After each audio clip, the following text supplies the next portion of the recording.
Hello and welcome to a glimpse of food insecurity in the United States. I'm Diane Mora, Education Director for Kids Feeding Kids, the middle and high school education initiative of Pete's Garden.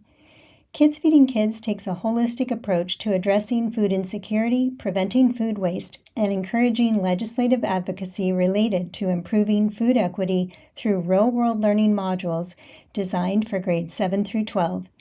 Thanks for joining me today. Addressing food insecurity and preventing food waste is a shared mission of Pete's Garden and Kids Feeding Kids that enables more families to experience the benefits of regularly sharing healthy meals together, but we approach the work in different ways. Pete's Garden collects surplus, nutritious, fully cooked food from food service operators throughout Kansas City's hospitality and tourism industry and portion packs it into family-style meals that are donated for free to families across the Kansas City metro.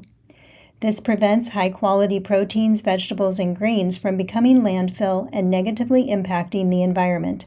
Pete's Garden is on track to provide 1 million meals to families by 2028. Kids Feeding Kids is the multi-state education initiative of Pete's Garden and focuses on providing standards-aligned teaching resources and funding for community service projects in grades 7 through 12 focused on food equity and sustainable food systems. Since 2021, we've partnered with schools across 9 states and engaged over 5,000 students. Guided notes, activities, and classroom slide decks are standard elements of the learning materials we provide.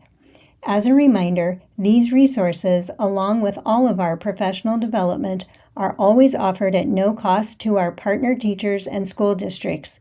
If you are participating in one of our classroom projects or in one of our professional development tracks, you have full access to our resources.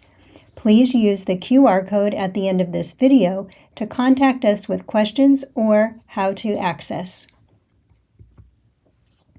Our approach to engaging students in the topic of food insecurity is designed to help educators navigate a complex issue in ways that feel safe and respectful for all learners. By focusing on analysis of the systemic causes that contribute to individual circumstances, the module provides definitions and evidence-based resources to challenge misconceptions and build empathy, while also enabling students to connect classwork and community action. In my experiences of visiting a variety of classrooms over the past 5 years, I've been consistently impressed by how thoughtfully and readily students engage in this topic. An independent review of our student outcomes conducted by the Midwest Center for Nonprofit Leadership confirm what I've experienced and what our partner teachers have observed of student participation and learning outcomes. Notably, that in post-assessments, a strong majority showed improved understanding of food insecurity and its causes. Empathy was consistently expressed in the answers to questions requiring a written, reflective response. Strong participation and completion trends indicate active involvement. Most students reported increased awareness and intent to take future action by volunteering in their community.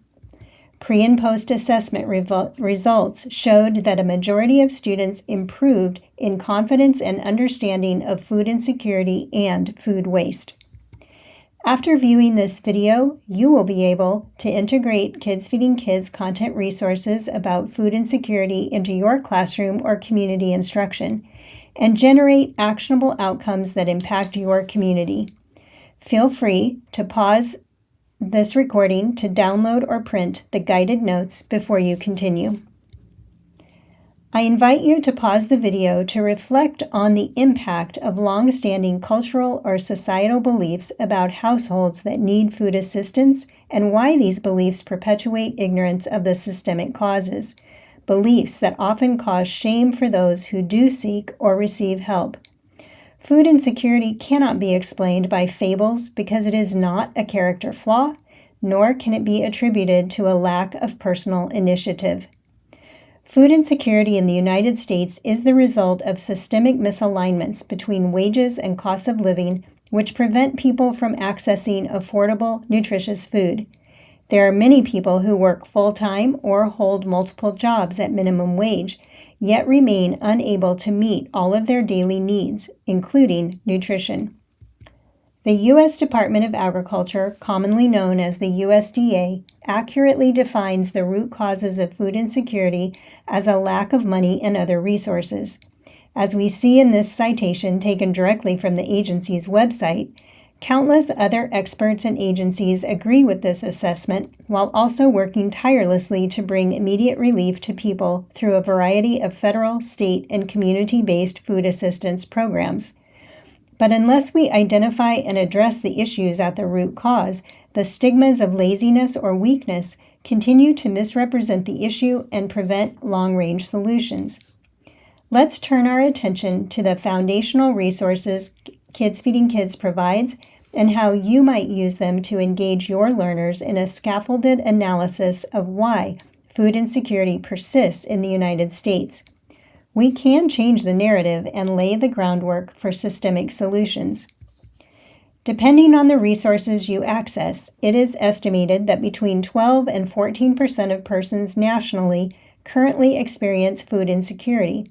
Many of you may already be teaching topics related to hunger and food insecurity. It's important to clarify the difference between hunger and food insecurity. So let's pause for a moment to be sure we are all sharing the same understanding. Hunger and food insecurity are connected, but they're different.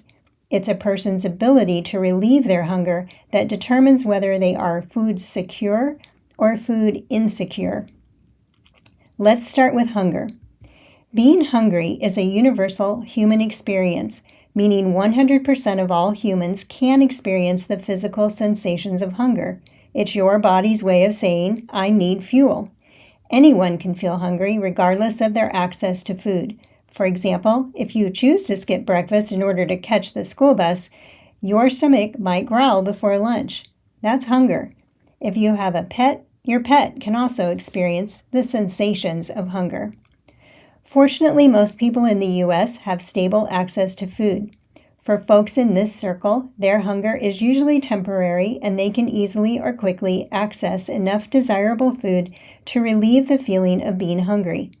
This is defined as being food secure. Folks in this circle can eat regularly and enough whenever they are hungry because they have the resources to access food. But sadly, as mentioned earlier, 12 to 14% of the population cannot relieve their hunger quickly or even entirely. Think of this circle as being a barrier that prevents the people inside this bubble from gaining access to food that would relieve their hunger. Although the terms hunger and food insecurity are often used interchangeably, it is important to remember that food insecurity is a societal condition, not a biological one. If someone is experiencing food insecurity, they don't always have the resources, like money, transportation, or grocery stores nearby, to consistently access enough nutritious, quality, or desirable food. As a result, they may experience hunger more often or for longer periods. They might not know when or how they'll get their next meal, which can create stress and uncertainty beyond the feeling of being hungry. The key takeaway is that hunger and food insecurity are related, but they are not the same. Food insecurity isn't necessarily a permanent situation. Families might move between periods of having plenty and not.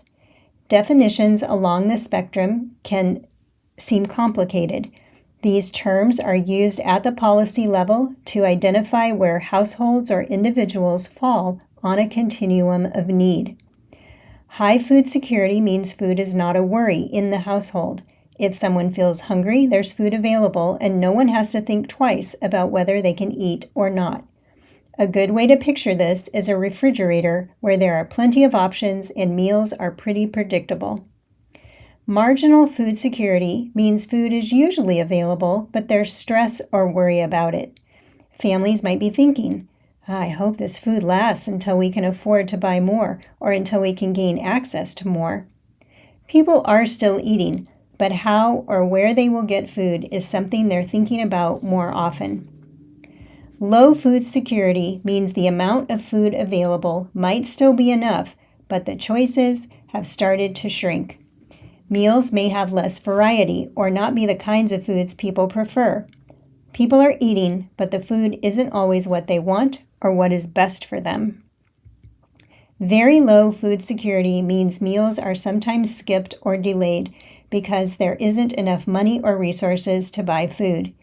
Meals might be smaller, irregular, or missed altogether. This is when food insecurity starts to directly affect how often and how much people eat. What's important to understand is that food insecurity isn't about how hard someone might be working. It's about access and resources. Any one of us can move in and out of these experiences over our lifetime, depending on what's happening in our lives. When we teach this, we don't ask students to place themselves anywhere on this continuum. We use the visual to understand systems, not to label people.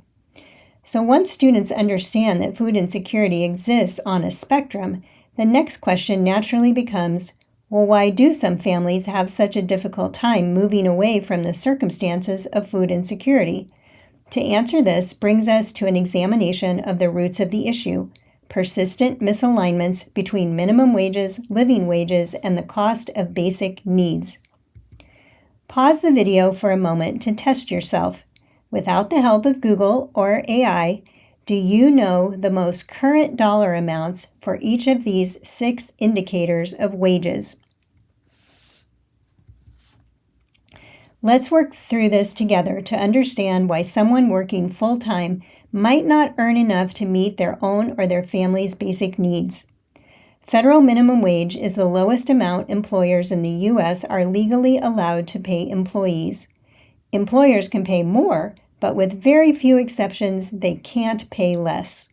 Too often, misleading news stories about individual state or federal contractor wages make it sound as if the federal minimum wage increases for everyone each January. Don't be misled. The current federal minimum wage has not changed since 2009 and has remained stagnant at $7.25 per hour ever since. In case you're wondering, only U.S. Congress has the power to increase the federal minimum wage by passing a bill, which the President must then sign into law as established under the Fair Labor Standards Act.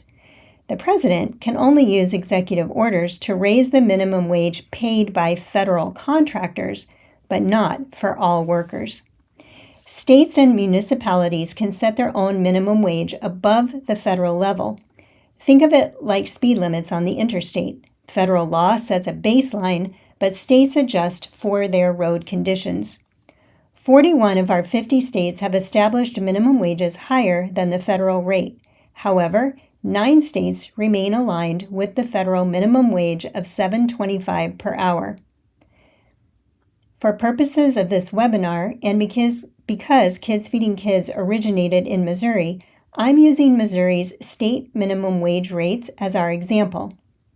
As of January 2026, Missouri's minimum wage is $15 per hour and $7.50 per hour for tipped employees. That sounds pretty good, but will it be enough to cover daily expenses? I'm using Kansas as the neighboring state since Kids Feeding Kids is located on the west side of Missouri. Regrettably, Kansas is one of the 9 states that aligns itself with federal minimum wages at $7.25 per hour and only $2.15 per hour for tipped employees. A few other things to notice. Minimum wage amounts represent gross wages. Gross wages means the amount you earn before you pay taxes. What you actually take home or have in your bank account are your net wages. It's important to remember this as we start to think about how much money people actually have available to spend on daily expenses. I'll be referring to necessary daily expenses as the living wage rate. The living wage rate is not set by any legislation. It's calculated by many different independent organizations and economists. However, the data is publicly available to everyone, including our legislators. Broadly, there are 5 major categories of expenses we must be able to pay for every day just to survive pretty much anywhere in the world, but especially in the U.S. You can probably guess what they are from the emoji. Food, budgeted as basic grocery store items, not restaurant or fast food expenses. Clothing, meant to be functional, not luxury shoes and purses, and clothing does not include cosmetics or jewelry. Transportation. For most of us in the U.S., this means a car plus fuel needed to power the car. For others, it might be a bicycle, a bus ticket, or subway pass. Maybe your transportation is your feet. Utilities, specifically electricity, water, and gas to heat your home and run your appliances. Your Netflix subscription is not a utility. Students might not see what bills the adults in their lives must pay, so it can be helpful to continue with a prediction or logic question. Based on expenses in these 5 categories, what do you think the living wage is for a household in Missouri with 2 adults working full-time who need to pay for the basics of housing, utilities, food, transportation, and clothing for themselves and their 3 children? Do you think the living wage will be about the same or more than Missouri minimum wage? Can you predict an actual amount a person in Missouri or Kansas needs to earn per hour to meet their local living wage rate? Let's see how your prediction measures up. It's worth reminding ourselves that $15 per hour wage is gross. The $30.77 living wage is net. This gap between minimum wage and living wage exists all across the United States and is the root cause of why many people working full-time still struggle to cover basic needs. Food insecurity isn't due to a lack of effort. It's the result of economics that don't align. You can find many sources for living wage rates. The amounts in my example come from the living wage calculator developed and maintained by MIT. In addition to being a credible source, I like the MIT resource because classrooms can easily query to look at living wages relevant to the actual county in which students live. You'll find a link to the calculator in my resources page. Remember, data about living wages and cost of living are available to everyone, citizens and legislators alike. It's worth asking why the misalignment persists if everyone has access to the information. How might we work toward solutions to eradicate food insecurity rather than perpetuate the belief that it is a consequence of individual failure or irresponsibility, which we know is not factual? There is one more economic factor we need to consider in this conundrum: the federal poverty wage limit. The federal poverty wage limit is set annually by the U.S. Department of Health and Human Services. It is arrived at through a complicated process of calculations to determine individual eligibility for public assistance programs like SNAP, WIC, home utilities, and subsidized daycare. I'm fully aware that this brief explanation represents a gross oversimplification of how eligibility is calculated. Regardless, it is still meaningful to consider how federal poverty wage limits contribute to experiences of food insecurity. We can see that if 2 adults work full-time at minimum wage in Missouri, their combined gross income is $62,400, clearly exceeding the poverty level. While it looks like they earn too much to qualify for assistance, they don't come anywhere close to what they need to pay for basic living expenses because they each need to be netting at $30 an hour to meet basic needs. Many people attempt to work overtime or work multiple jobs with hopes of providing more for their families, but depending on other factors in the calculations, the extra pay results in them losing eligibility for food, housing, or utility benefits without actually earning enough to replace the amount provided by assistance. This has been studied and is often referred to as the cliff effect. So where can these families turn for help? Pete's Garden is a nonprofit organization that provides free meals to hundreds of Kansas City families daily, and Kids Feeding Kids projects in family and consumer science classrooms help provide occasional meals to families in need.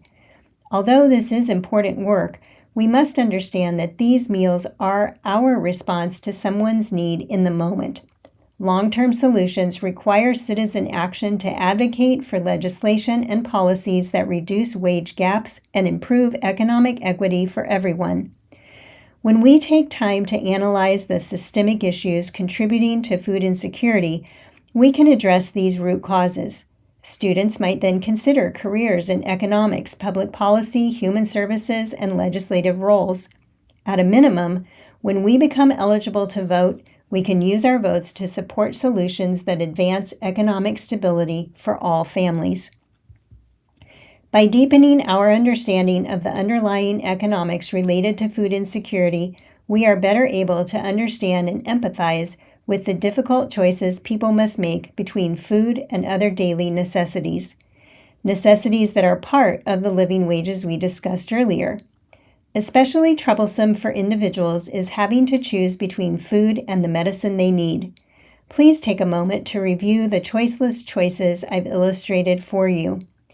The details are based on data from the University of Missouri's Interdisciplinary Center for Food Security's 2021 report, Food Assistance and Hunger in the Heartland. The full report is linked in the resources that accompany this video. Reviewing these trade-offs with students, we also see that it requires money to be employed.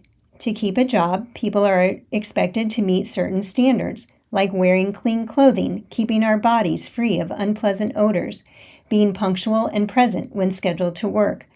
Without money for utilities to wash our clothes or bodies, reliable transportation to take us to work, or the money to pay someone to care for young children while we are at work, simply meeting the expectations of a job can be financially impossible. With what we've learned, let's listen to this family's experience. Listen for details that mirror the facts we've been analyzing.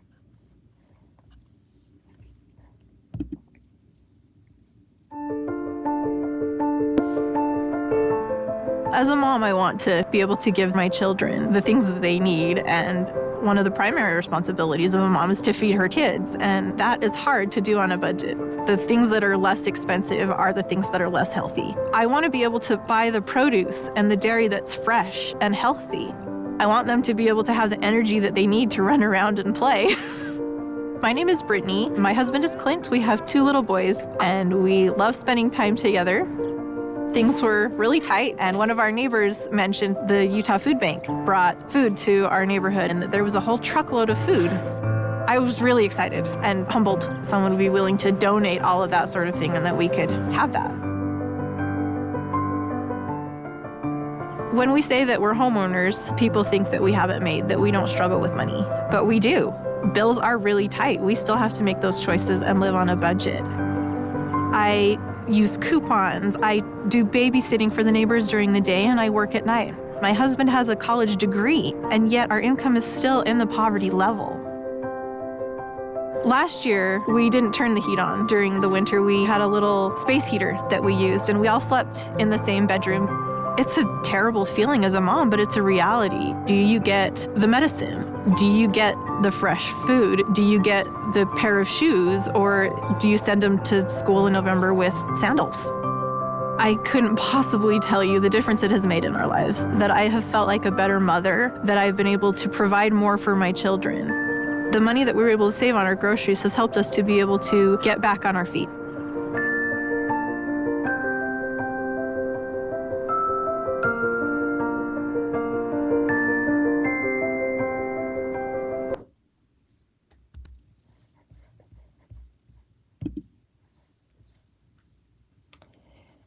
We heard Brittany talk about the inability to pay bills, choosing to leave heat off and instead have the entire family sleep in the same bed for warmth to save on utilities.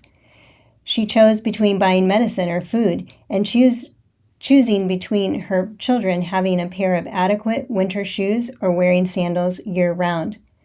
We also learned that Brittany is self-employed and works a second job. Her husband has a college degree and works full-time, yet they are impacted by the gap between living wages and minimum wages that we analyzed earlier. Giving students an opportunity to connect the data and research to family experiences prepares them for ethical, dignity-centered service.